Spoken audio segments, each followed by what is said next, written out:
Olá, sejam bem-vindos a mais uma live do Tendências Globais e nós estamos falando sobre os acontecimentos, mundiais e em relação às profecias bíblicas.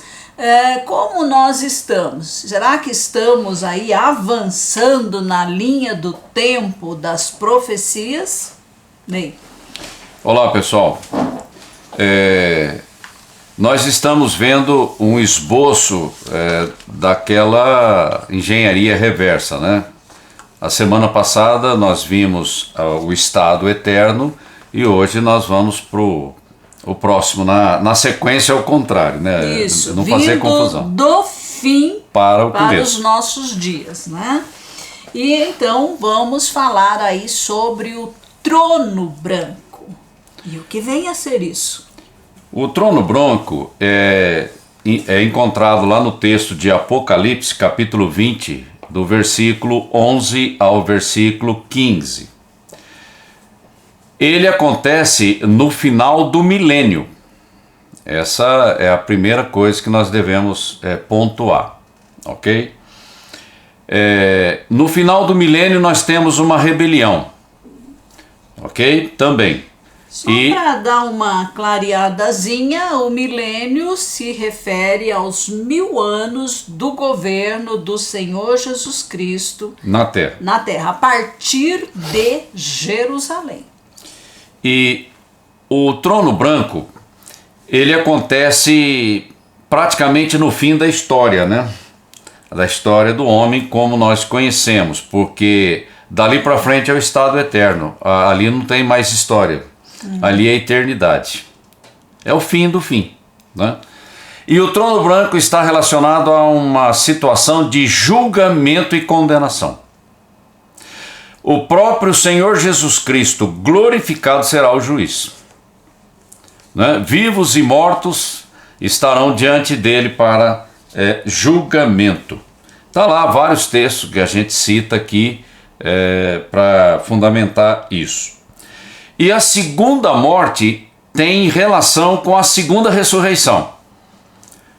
Você passa pela segunda ressurreição para comparecer diante do juiz e receber a sua condenação. Então é um público bem distinto, né? Distinto da primeira ressurreição, que nós vamos já pontuar isso.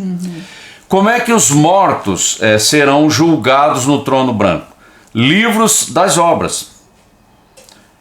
Você tem os registros e pelos registros você recebe vamos dizer assim, o nível. Há livros no céu, então. Há livros e há anjos que anotam tudo que você faz. Isso é registrado, né? E o livro da vida. Mas qual a diferença então desses livros que serão abertos no trono branco do livro da vida? O livro da vida está relacionado com a obra do Cordeiro, tem a ver com a vida, com a primeira ressurreição. Por isso que a Bíblia diz que bem-aventurados aqueles que tomam parte na primeira ressurreição.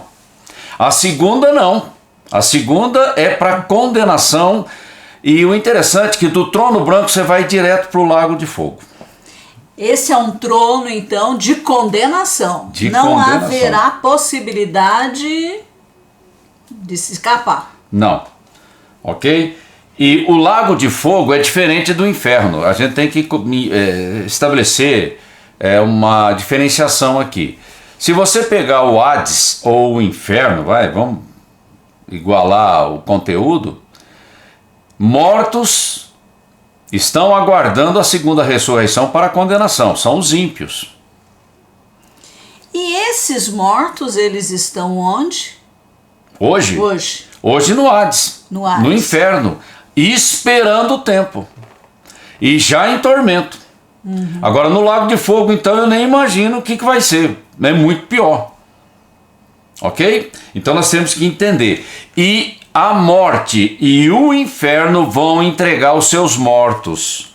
Eles serão ressuscitados e serão lançados no lago de fogo. É isso que a Bíblia diz a respeito do trono branco. A igreja não está lá.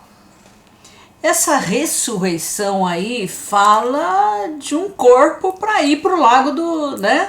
Lago de fogo. Exatamente. Assim, a Bíblia não fala mais detalhes sobre isso.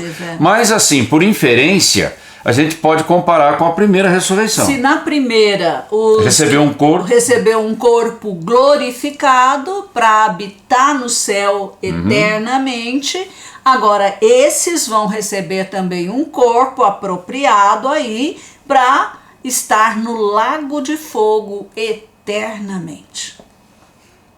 Então, a igreja só vai estar assistindo, porque a igreja já passou pela primeira ressurreição, já compareceu diante do tribunal de Cristo. A igreja já está resolvida a situação dela. Isso aqui é para os ímpios, ok? Então, é só esses pontos para clarear o que é o trono branco. E o que vem em seguida? Satanás é solto e vencido para sempre. Ok, então na nossa linha reversa, o próximo evento que eu gostaria de comentar é a questão de Satanás sendo solto. Antes do trono branco. Isso, voltando na linha reversa. Satanás, ele promove uma rebelião no final do milênio. Assim, nós já vamos comentar sobre isso. Mas ele promove uma rebelião no final do milênio e essas pessoas são eliminadas por um fogo que vem do céu, da parte de Deus. E a Bíblia, curiosamente, chama isso de Gog e Magog, mas só que isso envolve todas as nações do globo. Por isso que eu não posso confundir esse Gog e Magog de Apocalipse com Ezequiel 38, 39, que é outro Gog. E tem gente que faz confusão entre essas duas coisas, tá ok? Isso é lá no final do milênio, quando Deus testa aqueles que nasceram no milênio, vendo o próprio Senhor Jesus Cristo. Lembrando, nós vamos falar sobre o milênio, mas no milênio, durante esse período de 1000 anos que Jesus vai estar reinando aqui na terra, Satanás estará onde? Aprisionado. Aprisionado. Ele e todos os seus demônios. Tá. Então, eu estou falando aqui dele ser solto e ser... É por isso que eu não estou entrando na questão da prisão lá no abismo, tá? Ele é solto e faz o que sempre fez. Rebelião. Rebelião. É da natureza dele. Ele levanta as nações, essas nações vão cercar o arraial dos santos, e aqui a referência, em primeiro lugar, aponta para as tribos em Israel, e a cidade amada, que é a cidade santa, que é Jerusalém. Eles serão destruídos por um fogo que vem do céu, da parte de Deus, imediatamente, assim. E são destruídos. Fulminados. Exatamente. Logo após, então, Satanás é lançado no lago de fogo. Onde já o anticristo e o falso profeta já estão. Na verdade, quem inaugurou o lago de fogo foi a besta. Foi a besta. Tanto o anticristo quanto o falso profeta. E ficarão para lá para sempre. O interessante, e aqui eu trago um detalhe, é o julgamento de anjos. Esse é um negócio que a Bíblia fala também. O apóstolo Paulo diz que nós vamos julgar os anjos. Está lá em 1 Coríntios capítulo 6, do versículo 2 a 3. Aí eu fico me perguntando, mas como nós vamos julgar anjos? Então eu fico pensando, lá no dilúvio, anjos caídos não respeitaram o seu domínio. Estão aprisionados. Judas fala da prisão, do aprisionamento desses anjos caídos. Provavelmente a igreja, porque aqui Paulo está falando da igreja, nós, a igreja, vamos estar participando de tronos para julgar os anjos. Veja. Que coisa, né? É fácil linkar uma coisa com a outra. Se Jesus é a cabeça, nós somos o quê? Corpo. Onde a cabeça estiver, se ele reina, nós reinamos com ele. Ele estará no trono branco, nós estaremos ali junto com ele, exatamente, auxiliando de alguma forma, executando, né? E outra coisa, não é só anjo, nós vamos julgar nações também. Vocês estão entendendo a responsabilidade da igreja, o que é santidade diante do Senhor? Sério, né? Eu só estou chamando a atenção de vocês para isso. Aí nós entramos no evento anterior. Então, agora Satanás... Agora da prisão. Da prisão, aprisionado por 1000 anos. Muito bem, no final da tribulação, Deus libera um anjo e Satanás é aprisionado no abismo por 1000 anos. Essa tribulação, aquele período de 7 anos, Isso. dividido em 3,5 e 3,5. Exatamente. Como nós estamos voltando do fim para o começo, Isso. então a gente fala de coisas que Já vai falar vindo daqui de a lá. pouco, né? Daqui a pouco. Muito bem. Então Satanás vai ficar preso por 1000 anos agora é o milênio. O Senhor Jesus Cristo, a partir de Jerusalém, reinando junto com a igreja. Reinando junto com os mártires da tribulação e reinando junto com os santos do Antigo Testamento, porque todos eles passarão pela primeira ressurreição. Todos eles são bem-aventurados junto conosco. Deus ele trabalha com grupos. É interessante a gente perceber que na família universal de Deus tem grupos e ele tem papéis e propósitos para cada grupo. Senão a gente acha que é tudo a mesma coisa, não é. A família é uma só, mas os grupos na família são dispensações diferentes. Porque eles estiveram aqui na Terra em tempos diferentes. E com propósitos, papéis e tudo mais. Diferentes. Mas no céu não adianta ficar discutindo quem é quem. Deus, aprove a Deus. Todos são Todos são salvos, amados e todos curtem o trabalho dos outros. Né? Não tem aquela divisão, competição e tudo mais. Então vamos lá. Então, e tronos são estabelecidos para julgar. Né? No milênio, tronos são estabelecidos. Está lá, a gente tem os versículos aqui. A primeira coisa que nós vamos julgar são tribos. Pessoas que vieram da tribulação de 7 anos e vão adentrar ou não no milênio. Vai ter uma peneira. Essa peneira são esses tronos. São nações ou tribos, né? A gente tem das nações, isso. Né? Aí você tem que voltar lá para Mateus 25, quando a gente fala do julgamento de bodes e ovelhas. Ali são nações. Porque pessoas fazem parte de nações. Não é simplesmente um julgamento pessoal. É grupal. Brasileiros, asiáticos, africanos, agrupados. Veja que não só os indivíduos prestam contas a Deus, mas as nações também. Tá ok? E as próprias tribos também. As 12 tribos de Israel.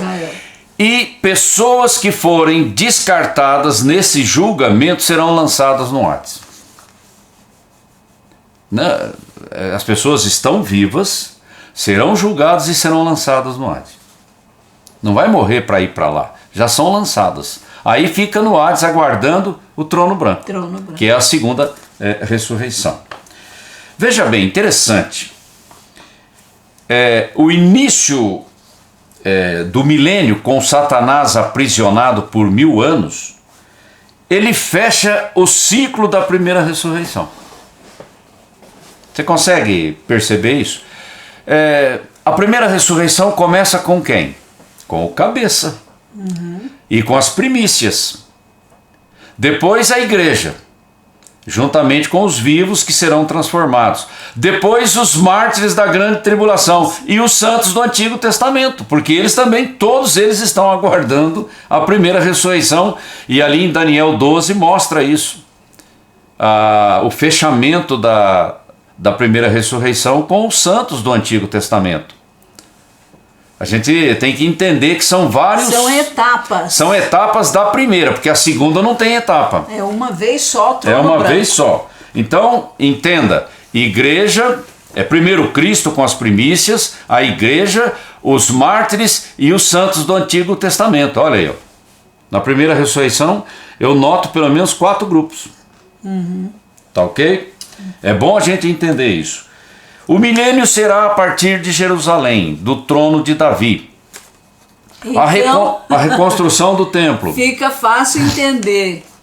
Toda essa briga por Jerusalém, Jerusalém. Jerusalém jamais sairá do lugar e das mãos de quem Deus destinou a cidade, né? A Bíblia diz que o Monte Sião é inabalável. É isso. Então, brigar por Jerusalém é uma briga que com Deus. Já está brigando com Deus e já perdeu. Já perdeu. Bom, todo esse pessoal da primeira ressurreição vão viver, ou seja, vão retornar à vida através da primeira ressurreição e vão reinar com Cristo. Cada um provavelmente vai ter o seu papel, no reino milenar, tá bom? Ninguém é mais importante do que ninguém, porque a graça de Deus... Tarefas são distribuídas. Isso, exatamente. Não é uma questão de importância, tá bom? Nós vamos ter a reconstrução do templo e a restauração do templo milenar, com o oferecimento de sacrifícios e também a festa dos tabernáculos. Sim. Que vai continuar no milênio. Vai continuar. Aqui eu quero chamar a atenção, porque tem muita discussão aqui com relação à restauração dos sacrifícios no templo milenar, mas é fácil da gente resolver esse assunto. Primeiro, o Cordeiro já pagou o preço da nossa redenção. Não é disso que se trata. É apenas um memorial, porque aquele povo que entrar para o milênio tem que entender a história da redenção. Porque eles não entenderam, né? Vocês estão entendendo? Então é um memorial. Assim como nós tomamos a Santa Ceia, lembrando o sacrifício do Cordeiro, eles vão ter isso também como um memorial. Não é que esse sacrifício vai trazer salvação. A salvação já veio. Já foi providenciada. Já foi providenciada, tá bom? E o interessante que o próprio Deus vai selecionar uma linhagem da própria linhagem levítica, que é a de Zadok, e eles vão estar ministrando nesse templo. Olha. A linhagem de Zadok. Por quê? Porque foi o único que permaneceu fiel na presença de Deus numa hora decisiva. E o próprio Deus disse, da linhagem dele eu vou levantar levitas que vão estar cuidando do templo. No reino. Porque terá todo aquele ritual, né, que havia no templo anteriormente. E o terceiro templo reconstruído, principalmente na primeira metade da tribulação, ele não será destruído, ele será profanado, mas tem um ritual todo especial para a purificação do templo, porque senão Jesus não entra. Então eles já sabem como funciona isso, mas esse templo vai existir no milênio. Nós estamos aqui, né? Como, quando, mas só sabemos uma coisa: será reconstruído. Detalhes nós vamos conhecer na prática, né? E aí, a batalha de Armagedon? Sim. Aí a questão da batalha do Armagedon significa o fim da tribulação. É quando Jesus volta pessoalmente em poder e grande glória, todo olho verá. Ele vem para salvar o remanescente. E ele vem para batalhar contra aquele grupo que o anticristo reuniu ali no Vale do Megido, tentando impedir a volta de Cristo. Como se isso fosse possível. Não é? Então isso vai acontecer no Vale do Megido ali, que a Bíblia chama de a Batalha do Armagedon. Observe uma coisa, a Bíblia diz que todas as nações serão congregadas para esse evento. Então o Brasil está lá, nesse evento, todas as nações. Vejam que Deus trabalha sozinho para salvar a nação de Israel. Que seria impossível, né? Todas as nações contra uma única nação. Por isso que o remanescente vai clamar e ele vai ouvir. Dessa vez o Messias será recebido. E a Bíblia diz que ele lutou sozinho essa batalha. A igreja só assistiu, porque a Bíblia diz que com o seu olho você verá. A igreja não faz nada, a igreja só assiste o Messias lutando pelo seu povo, sozinho. É interessante, é muito, muito bacana isso. Essa grande tribulação que a gente está falando, o final dela, que é a segunda metade, a gente chama de agonia de Jacó, é diferente da primeira metade, e Jesus vem pessoalmente para resgatar o remanescente fiel. E eu coloquei algumas fotos aqui, esse aqui é o Monte do Megido, Megido, né? E também o vale o vale de Megido, onde vai acontecer essa batalha. É só esses detalhes que a gente coloca, que é o básico, né, para o esboço que a gente fez aqui. E a grande tribulação?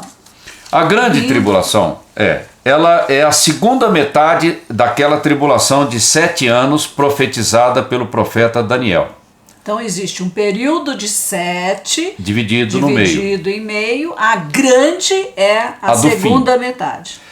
A grande tribulação é o período de maior tribulação que já existiu na face da terra. Nunca foi vista, nunca se viu coisa igual. Exatamente. Quando termina a grande tribulação, a segunda metade que nós estamos falando, por isso que ela é chamada de grande, porque quando você fala a tribulação, é o processo, é o período de 7 anos, tá? Quando você usa grande, você está dando ênfase. Na segunda. Isso. Metade. Ela termina com a Batalha do Armagedon, então nós já sabemos o final dela. E quando ela começa? Quando o anticristo profana o templo. Isso. Com a abominação da desolação no lugar santo. É interessante, Valdiva, eu prestei... Mateus, né, 24:15. Isso.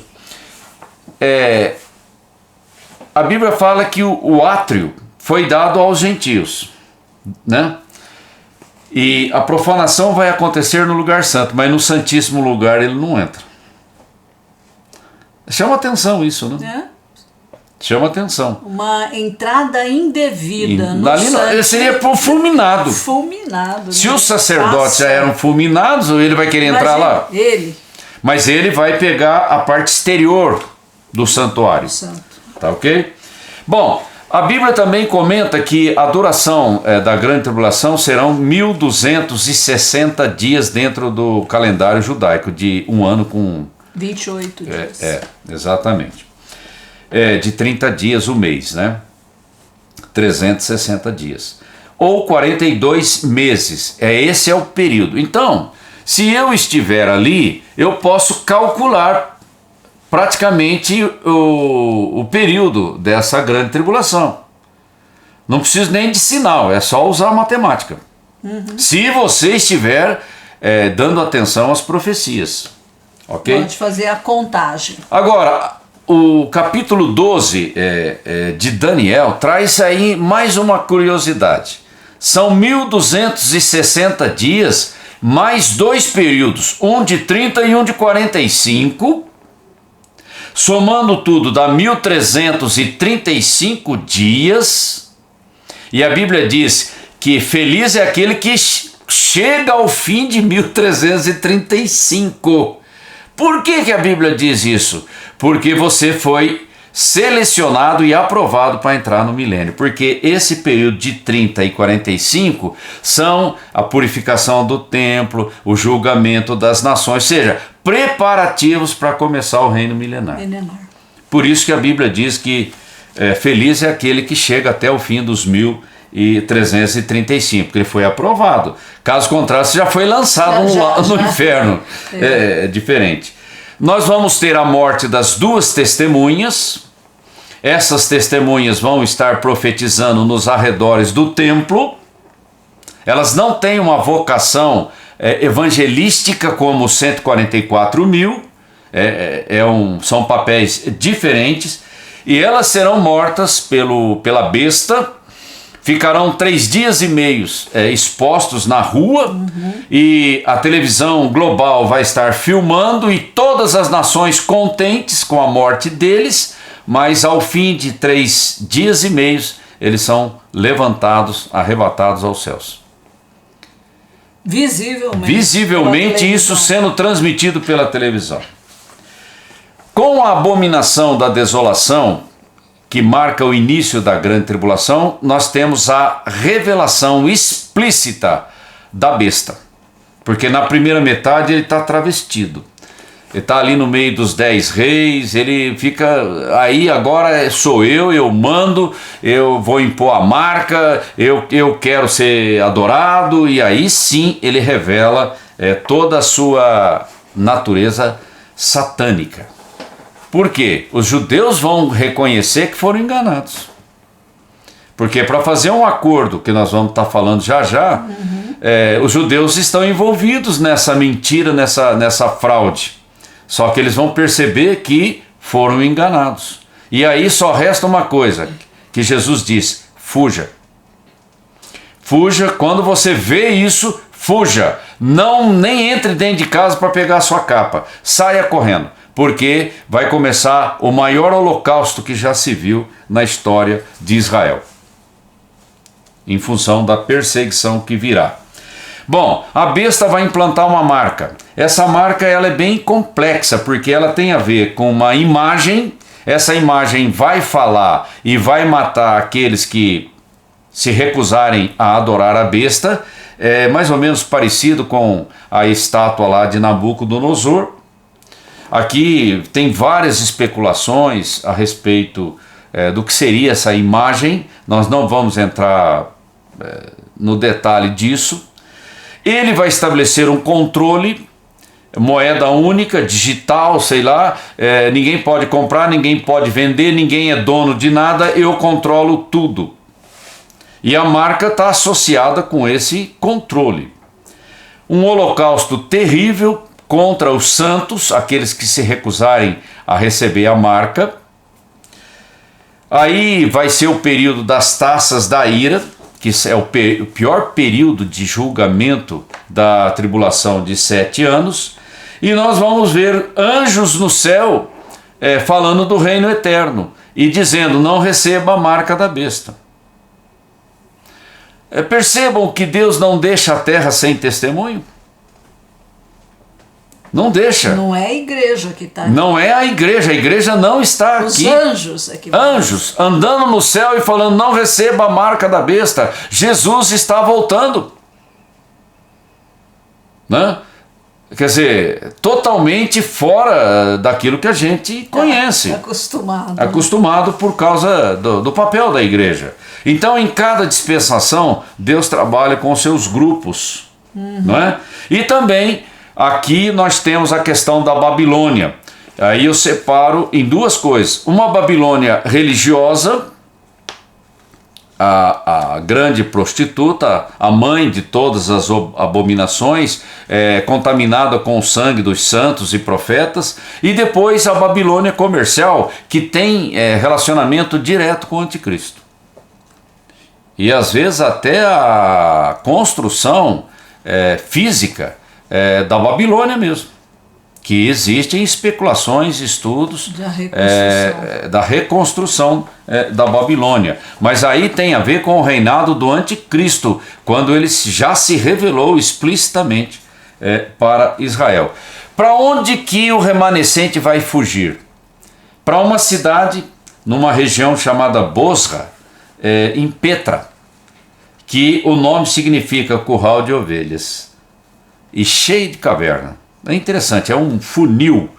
Deus vai colocar um anjo ali na entrada desse funil. Parece, e é para lá que eles vão. Na Jordânia. Isso, né? Na região de Moabe, ali no sudeste da Jordânia. Nós temos na região de Edom aqui, ó. Mas é ao sul de Moabe, tá?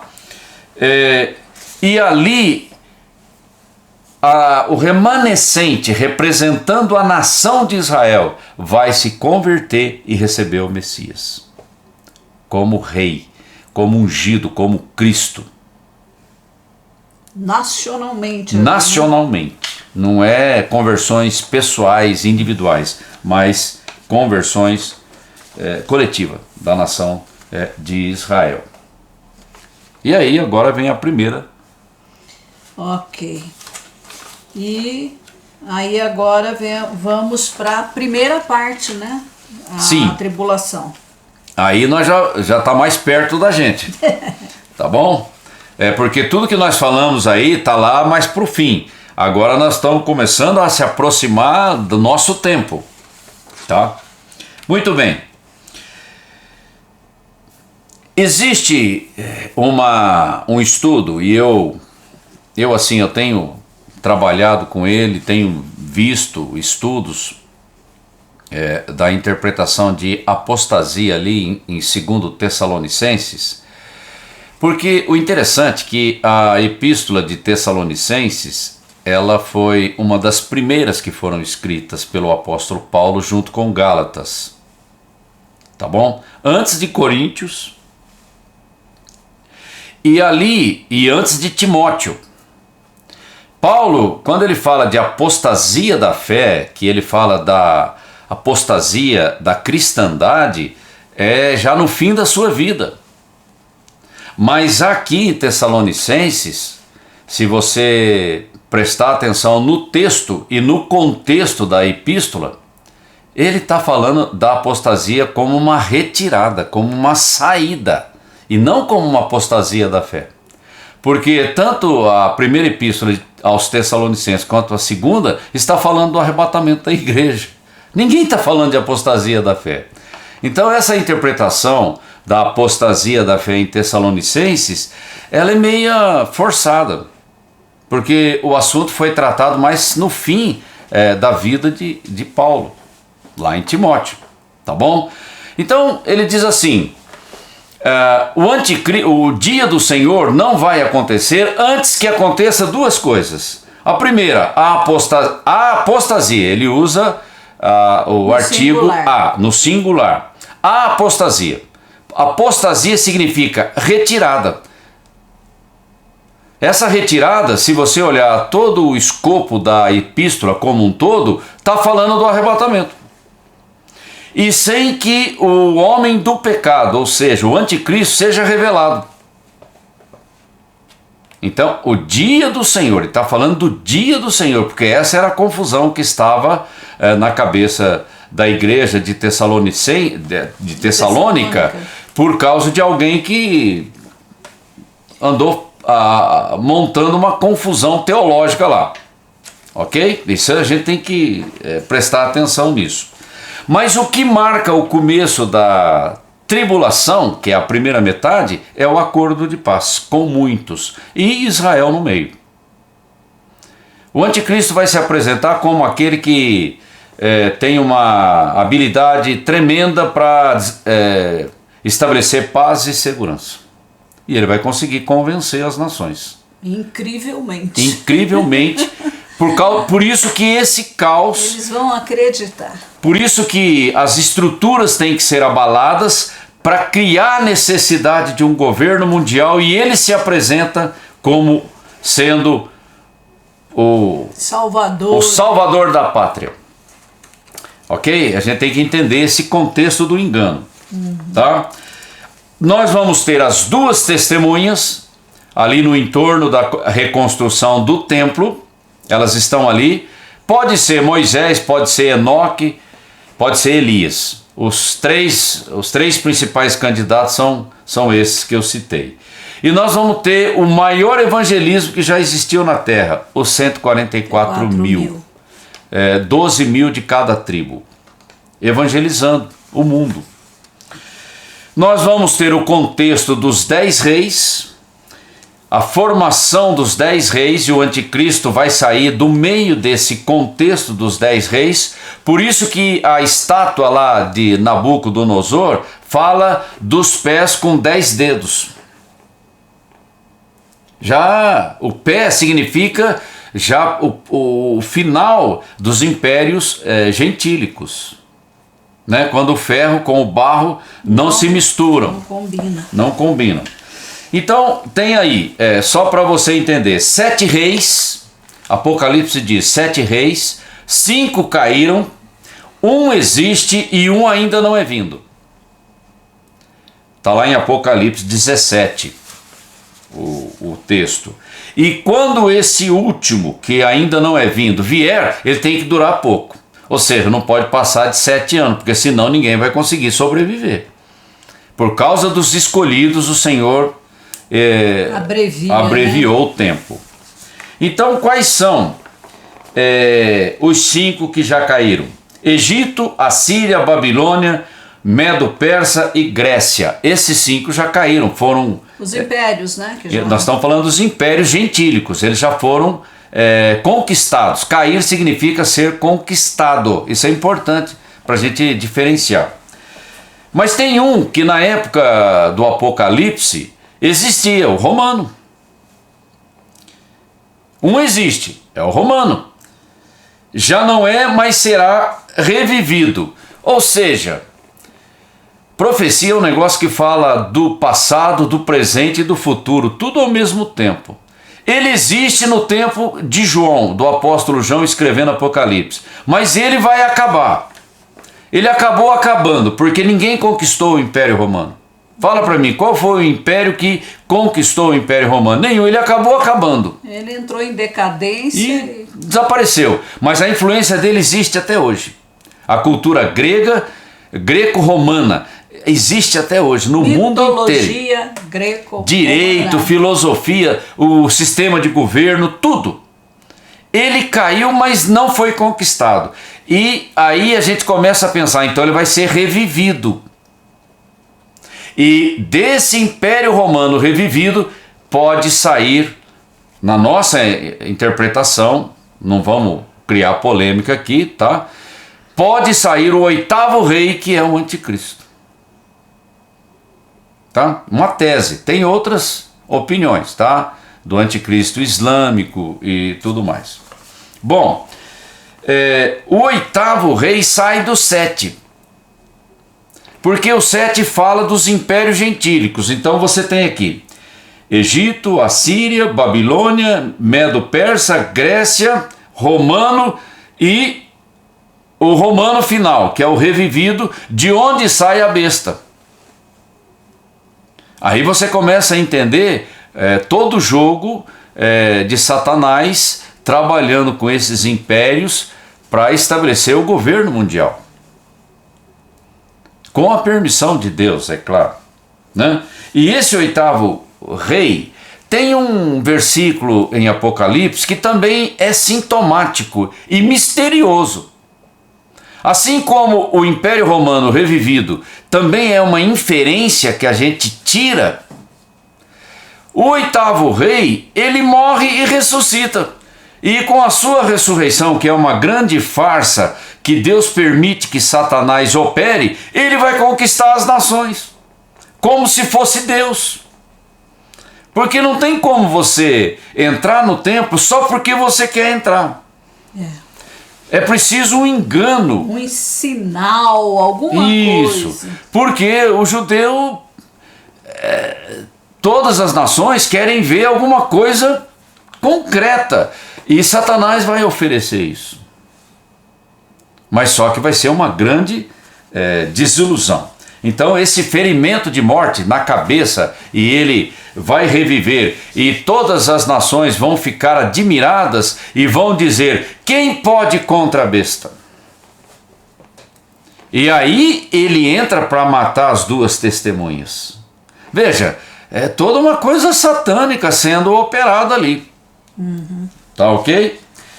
E a primeira tribulação, também nós temos a questão dos selos e das trombetas, que elas acontecem mais ou menos ali por volta da primeira metade da tribulação de 7 anos. Então todo mundo conhece lá a questão do cavalo branco, o cavalo vermelho, o cavalo preto e o cavalo verde pálido ou amarelo esverdeado, que significa morte.